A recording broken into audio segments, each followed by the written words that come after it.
I was given the news that it had spread through my whole body, and there's nothing that they can do. The cancer had gone in remission, then it came back. They had determined that I had masses in my lymph nodes and on the base of my tongue that were consistent with squamous cell carcinoma.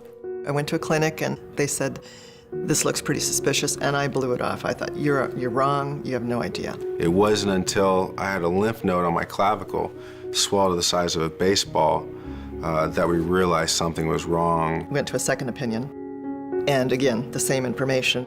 This was for real. At the time that I received the diagnosis, I was about halfway through one of the biggest projects of my career. I became hypersensitive to anything people said. I felt like I lost everything. No matter what you're doing, career-wise, your mind quickly shifts to, well, what am I going to do about this, and what does this all mean? I asked a couple of very simple questions. Who knows more about this than anybody in the world? They said, a doctor by the name of Ezra Cohen, who was at the University of Chicago. And he said, now where was it you said you were from again? San Diego. And he said, well, I'm moving there in 2 weeks. And I said, really? Why? And he said, this is where the best science in the world is. There'd been a therapy that had been kind of off and on for years called immunotherapy. And the concept was to unleash the immune system and let your own immune system do some of this work. When you come upon something like this in life, you work on it. And so it became a partnership to try to accelerate this and to bring focus to it and to get Dr. Cohen the tools he needed to do these studies. When I found out about Moores Cancer Center, it was a blessing because I knew that if there was a place that's going to save my life, this would be it. I'm not thrilled that I'm going through IV chemo again, but I'm lucky. I have that opportunity. If I had had this diagnosis a year prior or a year prior to that, most of the options wouldn't have been there, wouldn't have been available. When you look at it, you're like, this place exudes competence and confidence. Not just the scientists and the doctors, but the nurses and the university system and the people there. It's incredible. Not only in what they know, but personality-wise, it was a fabulous match for me. The Cancer Center is something that will increasingly be a major asset to this community. When you're diagnosed with a disease, you start kind of thinking about your life and the things that you've always wanted to do. And in my case, it was to learn the sport of triathlon, to become an Ironman one day. My care team at UCSD became my new family.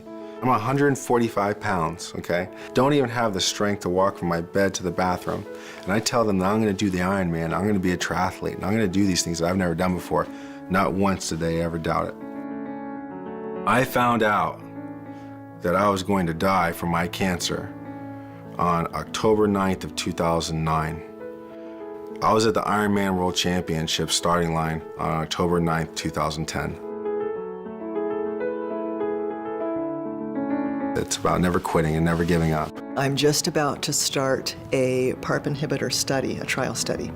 I'll be one of 5 patients in San Diego to do this study and one of 270 worldwide. So again, how fortunate am I? This study that isn't everywhere is in my backyard because there aren't many places in our nation that have the facilities and the compassion. This is the team I believe in. I trust them with my life.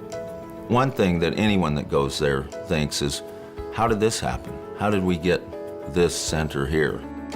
If it hadn't have been for people like the Moores family and others, that it wouldn't be there.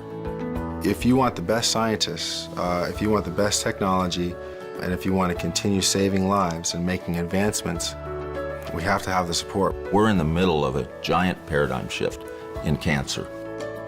We're finally, after decades, moving to a new era, and we're moving the needle in a big way. I live my life from gratitude.